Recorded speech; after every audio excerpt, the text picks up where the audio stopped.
Bonjour et bienvenue sur Technapa, la Tech à Papa. Alors, si vous me suivez, vous savez que j'ai un petit peu la flemme de tester des graveurs laser ces derniers temps parce que ils se ressemblent à peu près toutes. On est sur le même form factor et en fonction des lasers, on fait la même chose. Alors vous allez dire avec les imprimantes 3D aussi, c'est vrai, mais bon, hein, chipotons pas. Toujours est-il que ici on a une proposition de Ortur et c'est la raison pour laquelle j'ai accepté ce test-là.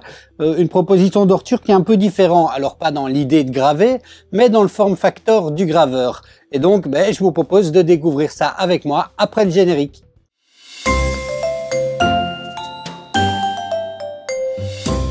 Bon, alors voyons de plus près ce qu'a à proposer Ortur avec ce nouveau F10. Donc bon, déjà on va regarder un petit peu le prix. Il est disponible avec plusieurs têtes de laser. Le prix le moins cher c'est 555 € si on le prend avec une tête de laser de 10 watts qui va principalement servir à faire de la gravure et de la découpe sur des matériaux relativement peu épais. Le modèle que j'ai reçu moi ici 40 watts que je teste, commence à chiffrer un peu puisqu'on est à 1437 €. Il offre la polyvalence d'avoir une double tête laser, 20 watts pour la gravure, 40 watts pour la découpe. Alors comme vous le verrez plus tard dans la vidéo, on est sur une proposition différente avec un form factor complètement différent vu qu'on est ici sur un modèle entièrement convoyeur. On est un peu plus dans la logique d'une découpeuse vinyle ce qui va avoir comme conséquence qu'on est limité à des planches. Donc c'est vraiment pour des projets avec des planches ou des feuilles, mais pas vraiment une boîte par exemple. D'ailleurs, l'épaisseur des matériaux maximum qu'on peut utiliser, c'est 15 mm. La hauteur est variable, de 0,001 mm à 15 mm, mais on va être limité avec cette hauteur-là. Alors en fonction du module laser que vous choisissez, la manière de faire le focus est un petit peu différente. Avec les modules 20 watts et 40 watts, on a un focus qui se fait avec un petit levier intégré. Avec le module 10 watts, on va utiliser un petit bloc de focus pour faire du focus manuel. Attention, un petit point de précision et de sécurité, si j'ai dit que la logique de fonctionnement ressemblait à une découpeuse vinyle, ce n'est pas une découpeuse vinyle. Donc ne venez pas découper dans du vinyle avec une graveuse laser. C'est vraiment hautement toxique, je le préviens. Ou alors vous le faites dans un environnement complètement fermé, contrôlé, dans un caisson avec une extraction d'air. Mais c'est pas le but de travailler dans du vinyle avec ça. Bon, vous voyez ici, c'est pour ça que je dis qu'on est un peu dans une logique de découpeuse vinyle, c'est qu'on a un système où il va y avoir des roues qui vont venir entraîner la plaque et venir la faire bouger le long de l'axe Y, entre guillemets, puisqu'il n'y a pas vraiment d'axe Y dans ce graveur. Et on vient bloquer la hauteur avec des roues comme ceci. Alors il y a une application développée par Ortur, on va la tester dans cette vidéo et si on l'utilise, ils disent qu'on a un système automatique de petits points pour prévenir que la découpe vienne faire tomber les matériaux avant que c'est fini d'être complètement découpé. Donc on regardera ça un peu plus tard dans la vidéo. Et le comparatif en fonction de ce que vous commandez, si jamais il vous intéresse, vous avez ici donc le laser de 40 watts. Vous voyez qu'il est équipé avec une double diode, 20 watts et 40 watts. La vitesse de fonctionnement maximum, c'est 20 000 mm par minute pour les 3 lasers. Avec le 40 watts, on peut découper dans de l'acrylique noir de 15 mm par exemple. Alors, on a vraiment face à un outil de productivité, puisque quand vous regardez l'espace de travail que permet, alors ça va dépendre aussi de là où vous l'installez et de la table où vous l'installez, mais il est conçu pour travailler avec des planches. Vous pourriez par exemple faire une ribambelle de petits designs que vous découpez. Donc c'est vraiment très intéressant pour les gens qui font de la découpe laser et puis par exemple qu'ils ont envie de revendre, comme je sais pas, par exemple des petites boules de Noël en bois. Enfin voilà, on peut aller avec une largeur de 40 cm pour la planche, mais une longueur de 3 mètres pour la planche. Donc c'est quand même vraiment très intéressant de ce côté-là. En tout cas, en termes de productivité, et il prend assez peu de place, vous le verrez dans la vidéo, une fois qu'on ne l'utilise pas. Mais effectivement, tout ceci a un prix, et le prix, il est quand même assez conséquent.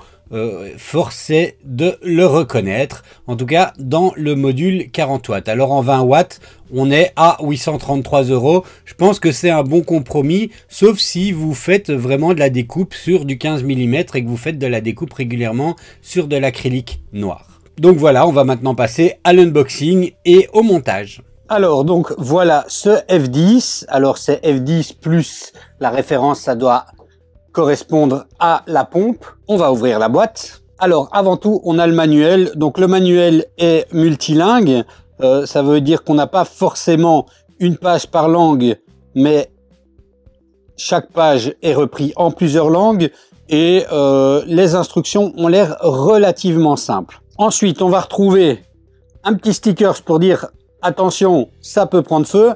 Tous les certificats de conformité pour pouvoir l'utiliser.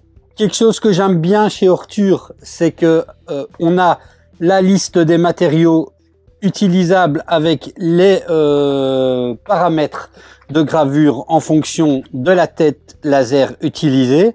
Et l'avoir en format papier, c'est quelque chose que je trouve plutôt bien. Et on en a deux. On en a un avec les paramètres pour laser GRBL et un pour les paramètres de Lightburn. Ensuite, on peut voir la couleur. On est ici sur du panneau métallique.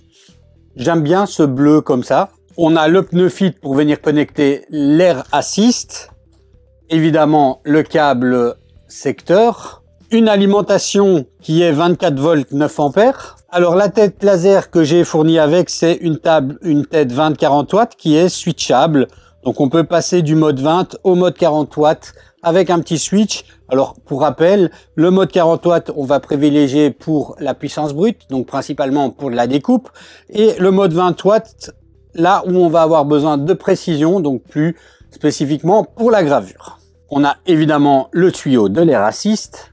Alors on a un des axes ici et c'est une des particularités de ce laser, hein, c'est le fait qu'il va pouvoir se déplacer et on a donc ici tout un système de roulement à billes qui vient faciliter le déplacement. Alors la partie principale est ici, donc vous pouvez voir hein, directement qu'on est sur autre chose que ces lasers qui sont en forme carrée comme ceci et ici on a des petits trous, donc je suis curieux. Si on veut regarder comment ça se passe à l'intérieur, eh ben voici, enfin ou plutôt sur l'arrière, voici l'arrière. Et vous voyez que c'est ici qu'on viendra fixer la tête laser. Alors des câbles, de la quincaillerie et une paire de lunettes pour se protéger les yeux.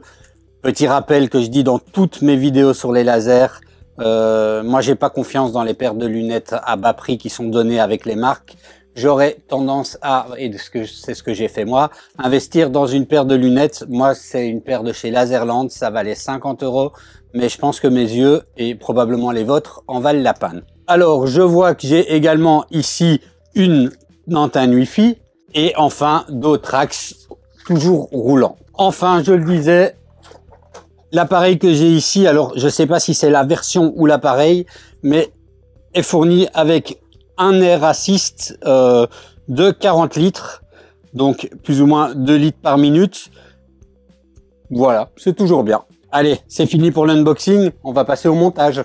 Alors vous allez le voir, le montage est extrêmement facile. Bon, vous avez ici l'ensemble des pièces, ça peut paraître beaucoup, mais finalement ça s'attache assez vite. Je vais vous montrer. Alors on vient le retourner sur l'arrière comme ceci, on prend cette plaque et on vient sur le côté fixer ce qu'ils appellent une plaque d'acceptation de la lumière. Bon, c'est un peu compliqué le nom, mais voilà, comme ceci. Et l'idée, c'est de venir le fixer comme ça. Ensuite, on a deux petites vis à mettre pour faire tenir ce bloc-là. Les deux vis sont évidemment fournies. C'est des petites vis M320. Alors, vous pouvez ne pas vous casser la tête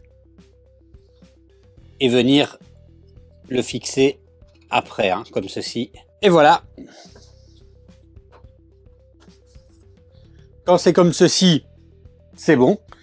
On vient ensuite attacher l'antenne Wi-Fi ici. Rien de bien compliqué à ce niveau-là. Alors l'étape d'après consiste à venir mettre les rails. Comme vous voyez, rien de compliqué, il suffit de les poser. On écarte pour laisser passer le laser. Et globalement, bon évidemment, il va falloir installer la tête de laser, mais globalement, voilà comment fonctionne la machine et comment elle se met. Donc En fait, plutôt que de bouger, hein, le laser reste fixe sur un seul axe. Il n'y a pas d'axe Y, il n'y a qu'un axe X. Et la planche, hein, puisque évidemment ça fonctionne principalement avec des planches, la planche, la feuille de papier, vous n'allez pas pouvoir y mettre une boîte, hein, c'est ça que je veux dire, va venir rouler, hein, être poussé par un système ici rotatif et va venir pousser devant et derrière. Et évidemment, en fonction de l'épaisseur de votre matériau, vous pouvez ajuster l'espacement entre chacune des entre chacun des axes ici. C'est donc aussi un laser qui a l'avantage, comme vous le voyez, de prendre assez peu de place, puisque on a l'unité comme ceci et on a ça. Donc voilà la place que prend le laser. Alors pour le ranger, c'est plus intéressant parce que dans les grands cadres, c'est pas toujours facile. Avant de remettre les rails, ce que je vais faire, c'est vous montrer comment est-ce qu'on le connecte. Alors là, et puis brancher le laser. La procédure va dépendre du laser dont vous disposez. Alors il y a 3 lasers qui sont compatibles. Je reprends mon copion. C'est le LU340A, c'est celui que j'ai moi ici. Le LU320B et le LU210B. Donc voilà, ça ce sont les lasers qui sont compatibles avec cette machine là. Alors j'ai une petite feuille de protection. Mais ouais, on va la laisser dessus parce que elle a été fixée sur le bouclier en acrylique avant d'avoir mis le cadre et là, enfin ouais, il y a peut-être moyen. Ah. Il va y avoir des petits bouts qui vont rester. C'est quelque chose que les marques font souvent, ça, et ben c'est pas souvent une bonne idée. Alors au niveau de la connexion à l'appareil, rien de sorcier évidemment. On a notre adaptateur secteur qui vient se brancher ici, et évidemment on le branche après au courant. Alors on va installer la tête laser également. Comme je dis, ça dépend du laser. C'est repris dans le manuel. Moi ce sera avec le LU340A, je crois que c'est ça. Mais par contre, il précise que normalement, elle est calibrée parfaitement et qu'on ne doit pas resserrer nos excentriques ou autres. Si c'était le cas, ils expliquent la procédure, mais la procédure, il m'a l'air assez bien calibré ici. Bon, voilà, on a des excentriques à desserrer à ce niveau-là ou à resserrer. Rien de très compliqué, hein. L'avantage de travailler avec un seul axe, c'est qu'on a une seule paire d'excentriques à resserrer ou à régler. Alors, pour installer le laser, on va avoir besoin d'une petite vis ou un écrou de serrage qui ressemble à ceci. Et évidemment, la tête laser. Alors, c'est très simple. On le glisse dedans. On utilise la vis de serrage pour maintenir la position. On va laisser comme ça temporairement. Et ensuite, plus tard, on regardera le focus. Alors, on a 2 vis, mais il ne l'avait pas mis dans le même sachet, donc ben voilà, 2 vis c'est mieux. Ensuite évidemment on va venir brancher le laser. Alors comme vous voyez, on a ici, donc on le branche, je vous montre ici dans le port jaune, rien de compliqué. Et on a reçu des petits colliers de serrage pour venir fixer le câble comme ceci là-dedans. Et voilà, une bonne étape de faite. Alors évidemment, on s'assure, mais c'est le cas ici, que le tube ne va pas nous empêcher, enfin que le câble ne va pas nous empêcher ou empêcher la tête de bouger. Et au niveau du focus, c'est pas très compliqué. Donc là, vous avez vu, j'ai mis les rails. Alors ils sont pas derrière, hein, c'est pour vous montrer le focus. Moi, je dois le mettre dans l'autre sens sur ma table. J'ai mis les rails, ça c'est l'arrière de la machine. Je viens y mettre ma plaque, comme ceci. Je dévisse pour venir me positionner là. Vous voyez qu'ici j'ai un petit interrupteur, un petit levier que je peux abaisser. Je rabaisse simplement la plaque jusqu'à ce que le levier vienne toucher. La plaque, c'est un focus fixe. Quand c'est comme ça, je resserre mes vis sur le côté. Je relève le levier et voilà. la hauteur focale est bien fixée. Alors on va venir maintenant brancher l'air assist. Donc pour ça, pas de difficulté. Je viens d'abord mettre mon connecteur avec le gros bout en partant du tube ici au-dessus. Voilà, il tient bien. Alors la prise de courant, c'est une deuxième prise de courant. Hein. Ce n'est pas l'air assist n'est pas contrôlé par la machine. Et quand vous le branchez, ben vous entendez le bruit. Il n'y a pas de on-off. Elle n'est pas automatique. On va venir maintenant brancher le tuyau, le petit connecteur de ce côté-là. Et ensuite, sur le laser, il y a un petit silicone qu'on peut retirer et qu'on vient brancher ici, comme ça. C'est pas plus compliqué. Alors ils ont fourni avec ce qu'ils appellent un étrangleur qui permet de réduire le débit manuellement. Il faut fixer dedans avant. Donc on vient simplement le glisser comme ça. Et c'est un système, voilà, en fonction de plus vous écrasez le tuyau, moins il y aura d'air qui vient. Donc c'est quand même un système un peu rudimentaire, j'ai envie de dire, pour régler ceci. Bon, voilà. Alors le principe général, il n'est pas compliqué, hein. C'est un petit peu comme sur les découpeuses vinyles en fait. Vous venez prendre votre matériau sous forme de plaque, feuille, planche, hein, je le répète. Ne venez pas y mettre une boîte, elle passera pas. Donc vous venez mettre votre matériau et ensuite, donc il faut déjà qu'elle soit bien alignée parallèle aux lignes qui sont reprises ici. Contre, vous le voyez peut-être, mais il y a une ligne ici. Il faut que le bord du matériau soit sur cette ligne-là. Et il va falloir abaisser ici la molette pour que ces petits trous-là viennent serrer, hein, maintenir votre matériau.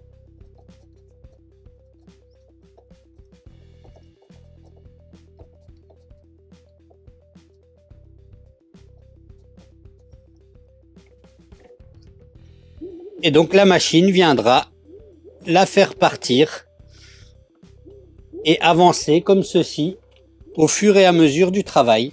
Pas plus compliqué que ça. On peut engager le matériau comme ceci avec cette molette là.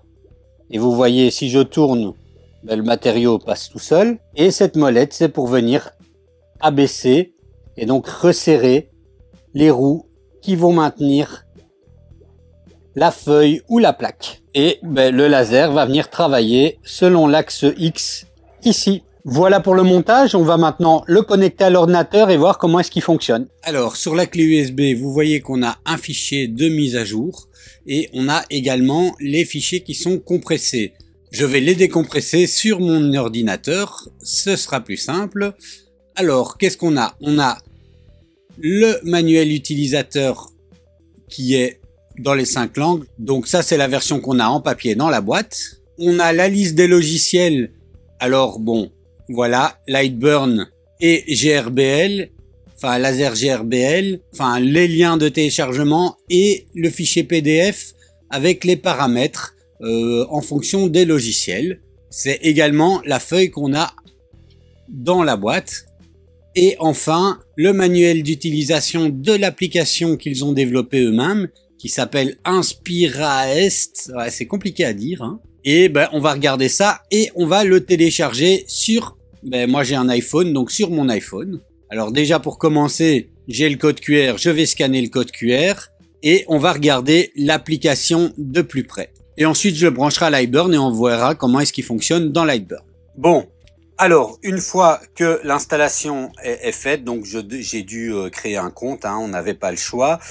J'ai le laser qui est installé. Vous voyez qu'ici je pouvais rajouter dans la liste laser mascotte F10. Alors moi j'ai quand même une difficulté, vous voyez ça vient d'apparaître, c'est que ça se déconnecte tout le temps. Je ne crois pas que ce soit le laser qui a un problème. Je sais que le Wi-Fi chez moi a vraiment des difficultés. Il faut être connecté avec un Wi-Fi 2,4G. Mon routeur, a priori, est un routeur 5G. J'ai créé un canal 2,4G, mais avec les appareils qui nécessitent uniquement du 2,4G, j'ai énormément de problèmes. Donc, voilà. Je suis assez mitigé, on va dire. sur l'utilisation des applications mobiles, mais c'est probablement dû à l'équipement qu'il y a chez moi et pas vraiment au laser en lui-même ou à l'application. Toujours est-il que si chez vous l'application fonctionne et que vous avez un Wi-Fi stable, eh ben, vous voyez, bon, moi je peux faire reconnect, il va se reconnecter, mais il se déconnecte tout le temps. Vous avez ici une application qui vous permet de bien configurer votre machine, flasher le firmware. Vous voyez ici, je suis dans le dernier firmware. Contrôler, bon, elle s'est encore déconnectée. Contrôler l'interface du laser. On peut venir choisir une image et venir la travailler pour pouvoir la graver. On peut venir créer des codes barres, des codes QR avec voilà, pour faire des allez, comment dire, pour que les gens puissent se connecter au Wi-Fi, une carte de visite en code QR, pour activer un fichier, de l'audio, enfin voilà, on a différentes possibilités et puis on vient graver ça. C'est quelque chose qui est plutôt sympa. On peut choisir une photo et créer des puzzles. On a donc vraiment différentes possibilités. On peut aussi venir créer de zéro avec notre doigt par exemple, faire n'importe quoi puis le graver. C'est une application qui a l'air relativement complète. On a une bibliothèque de vecteurs qui est pas très remplie, mais bon, voilà, c'est une bonne base, mais qui permet surtout de venir mettre nos propres vecteurs. Et ça, c'est intéressant quand, par exemple, on est en déplacement avec ce laser. Hein, vous voyez qu'il prend pas beaucoup de place, donc on pourra, une fois rangé, on pourra le mettre dans notre voiture, aller graver sur un marché de Noël ou je ne sais quoi, graver ou faire de la découpe laser. Eh ben, on peut venir mettre nos propres designs dedans et les avoir toujours sous la main.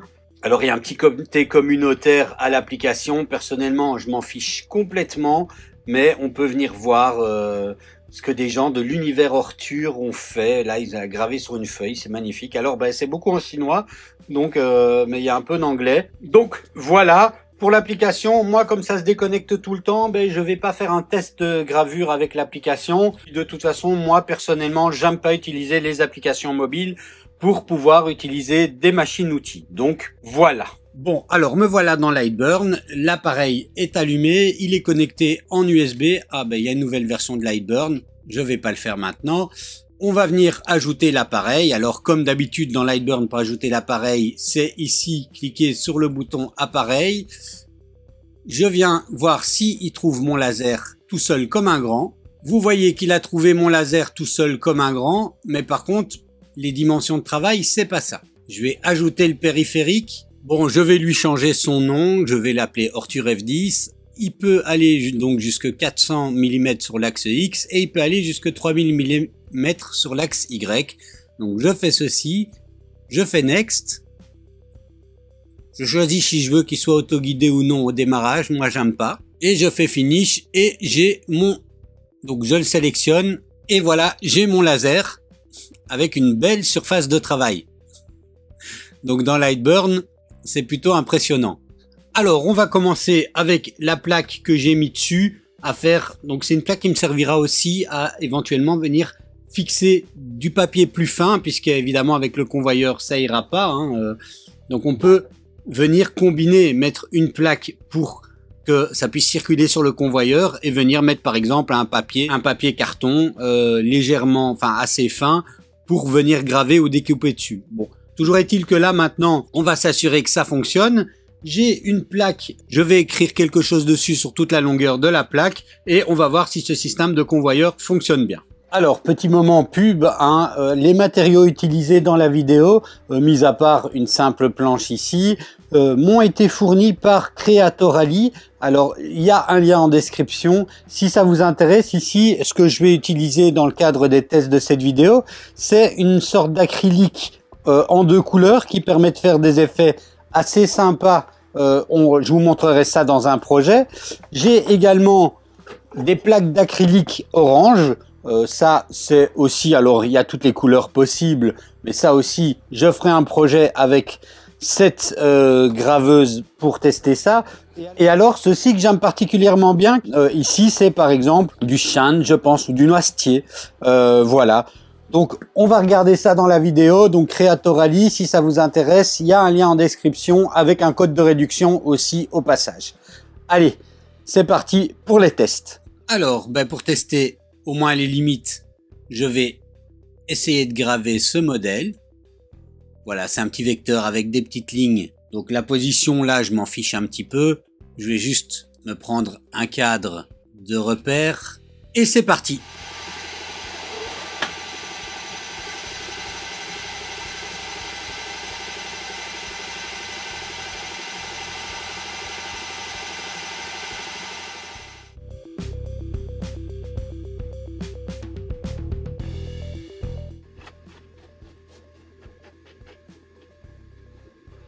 Bon, alors la gravure s'est bien passée, de ce côté-là pas de souci. Par contre ça s'est arrêté. Ça s'est arrêté pourquoi?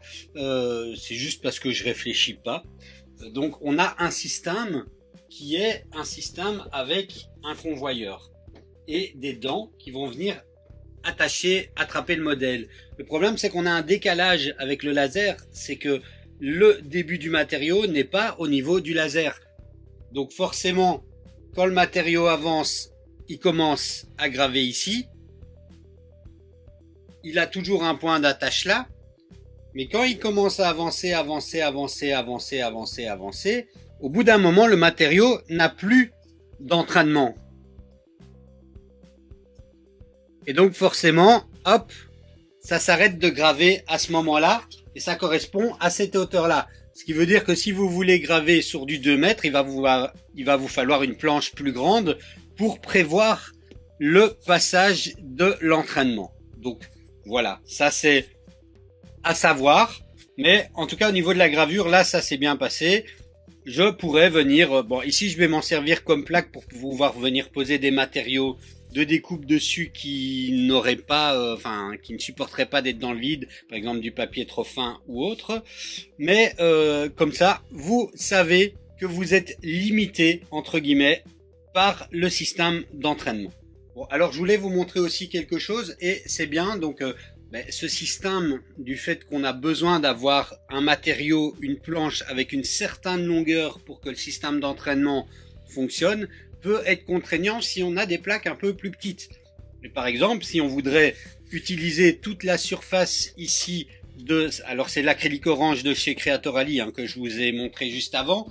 Donc si on voudrait utiliser toute la surface, on est un peu handicapé par le système puisque il va s'arrêter là et puis après on pourra utiliser que la moitié vu qu'il faut cette bonne distance à peu près de prise pour le matériau. Bon, alors la possibilité, c'est d'utiliser le convoyeur que pour une petite partie, pour faire bouger la planche. Donc vous voyez ici, je suis venu mettre. Alors là, j'avais déjà fait avec cet acrylique orange un test pour mettre un panneau devant ma chambre. L'idée c'est quoi? C'est que je viens mettre ma planche. La planche ici, elle peut bouger, mais par contre mon acrylique, je vais venir le mettre comme ceci et le fixer à la planche. Alors pour le fixer, vous mettez un petit peu de tape, vous trouvez le moyen que vous voulez pour le fixer. Ce qui veut dire que je peux quand même venir exploiter une bonne partie de ma planche. Alors il me faudrait une planche encore plus grande, ici elle n'a que 450, il me faudrait une planche encore plus grande pour pouvoir travailler ici. C'est du 30 sur 30, mais vous comprenez un petit peu le principe. Je vais pouvoir utiliser cette partie-là sans problème avec cette petite méthode, entre guillemets. Ça, c'est si on veut pouvoir graver des pièces qui sont plus petites et qui ne rentrent pas, où on n'a pas une marge sur le matériau pour pouvoir utiliser le système de convoyeur. Alors, c'est parti, on va tester sur de l'acrylique orange et on va voir la découpe que ça fait. Alors pour tester l'acrylique, rien de mieux que un petit traîneau de Noël, puisqu'on est à Noël. Et voilà, c'est parti. Donc j'ai fait quelques tests de paramètres et ici à 500 mm par minute pour 100% de puissance, c'est ce que j'ai trouvé de plus propre avec l'air assist d'installer. Alors ici c'est probablement en voix off parce que je pense qu'avec l'air assist on n'entendra rien avec le micro de l'atelier.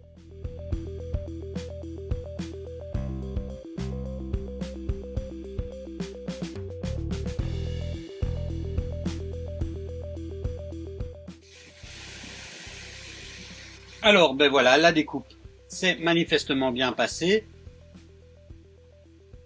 Je ne sais pas si je parlerai en voix off ou pas,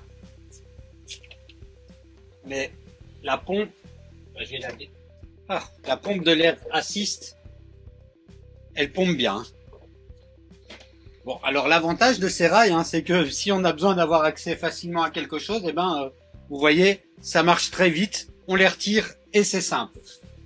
Plutôt qu'avec les gros lasers où moi des fois, je suis un petit peu dans la galère pour arriver à faire quelque chose.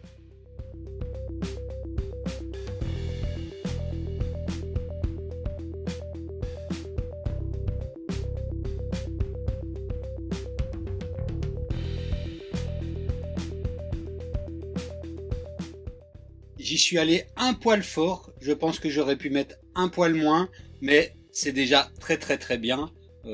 Et puis avec un point de colle, ça tient bien. Alors c'est un peu tard pour Noël, mais ce sera dans la déco de Noël de l'année prochaine.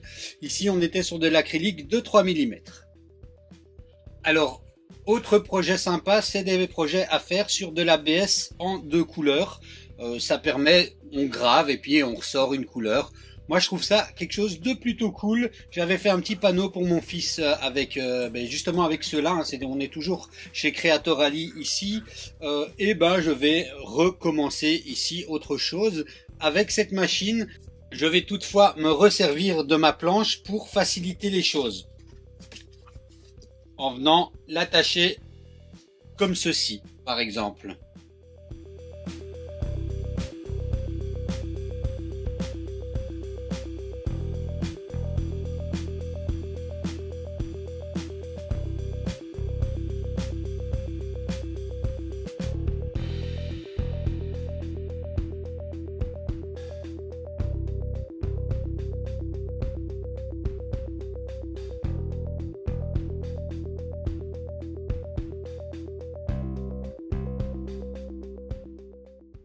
Bon alors ici je reprends en voix off parce qu'il y avait vraiment beaucoup trop de bruit. Comme j'ai travaillé sur de l'ABS et sur des plastiques, j'ai activé l'extraction d'air de mon atelier qui est très puissant. Je voulais quelque chose qui extrait bien l'air, mais puissance veut dire bruit. Donc j'étais incapable de pouvoir parler en même temps. Donc me voilà en voix off. Alors bon, tout simplement pour dire que j'aime bien cet effet, cet ABS double couleur, ça donne vraiment quelque chose de sympa comme vous voyez ici, comme vous avez pu voir avant aussi sur un projet que j'ai fait précédemment. Et donc voilà, je suis plutôt content de ce genre de truc. Et je vais maintenant passer à un dernier projet, donc c'est avec les plaques de noisetier, puisque c'est du noisetier qui vient également de Creatorally, que j'ai présenté un petit peu avant sur la chaîne. C'est donc ces plaques-ci. C'est vraiment quelque chose de sympa, on peut faire plein de choses avec ça, elle fait 3 mm d'épaisseur. Moi ici je vais refaire la même petite luge que j'avais fait avant en acrylique, mais la refaire en bois.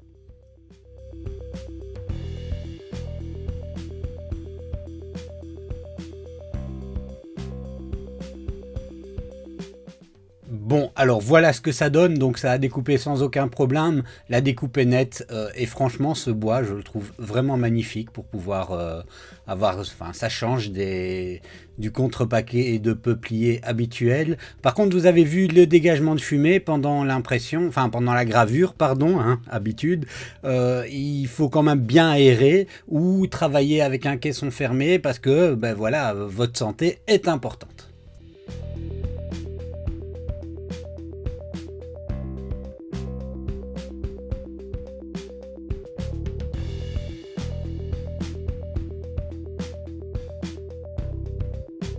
Bon alors quelle conclusion je vais pouvoir donner pour ce graveur? Je trouvais sympa de pouvoir utiliser un graveur qui change un peu.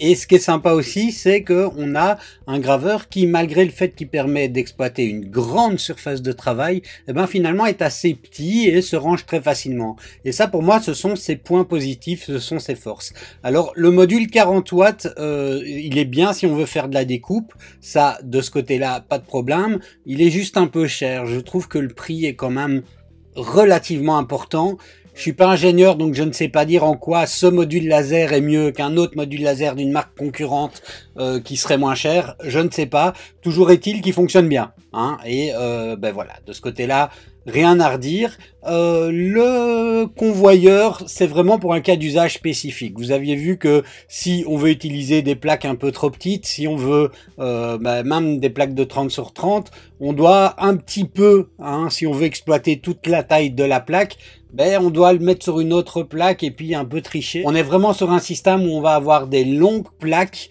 et sinon ben on l'exploite pas totalement. Néanmoins, dans ce cas d'usage très précis là, je pense que c'est une bonne machine. Je pense que, enfin moi j'ai pas du tout été déçu à l'utilisation. Si ce n'est que ben, je trouve que pour le prix, surtout avec le module laser, il y a 2 ou 3 petits détails sur lesquels ben, je trouve qu'Ortur aurait pu faire l'effort d'avoir un petit point d'amélioration. Le câble management, notamment avec l'Air Assist, il est pas top. Hein, il est pas déplorable, mais il est pas top. Le manuel, je disais qu'il était clair, oui, sauf sur une étape, et je vais vous avouer que j'ai passé 5 à 10 minutes à essayer de comprendre comment je devais mettre la petite plaque parce que le schéma était pas clair. Alors je suis peut-être une brêle, je veux bien l'admettre, mais bon, hein, c'est possible que des brêles achètent la machine, alors ben, ce serait bien si le mode d'emploi est un tout petit peu plus clair, en tout cas sur cette première étape, hein, au tout début où il faut venir fixer la plaque qui va empêcher, enfin qui va protéger en fait votre plan de travail des rayons du laser. C'était pas évident dans le manuel. Sinon pour le reste le manuel est assez clair. Alors encore chez Ortur on a on sent quand même du sérieux de construction, hein. Je pense que le prix justifie, enfin le prix se retrouve également dans le sérieux de la construction. Il arrive complètement calibré, on n'a aucune difficulté de ce côté-là. Franchement, on a une bonne machine, mais c'est une gamme de prix un petit peu au-dessus par rapport aux machines concurrentes. Alors, j'ai déjà testé des lasers avec un système de convoyeur à part. C'est la première fois que j'ai testé un laser qui en lui-même est un convoyeur. Et je trouve que, ben, encore une fois, pour le cas d'usage qui est celui auquel il est destiné, c'est-à-dire le travail sur des longues planches, eh ben, c'est une solution que je trouve vraiment très bien.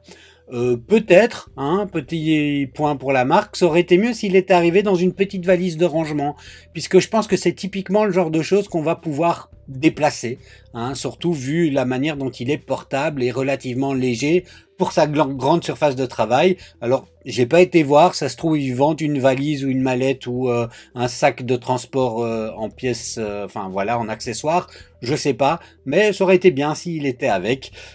Voilà. Alors si ça vous intéresse, il y a un lien en description. N'hésitez pas à me dire dans les commentaires ce que vous en pensez. Et je vous dis à la prochaine.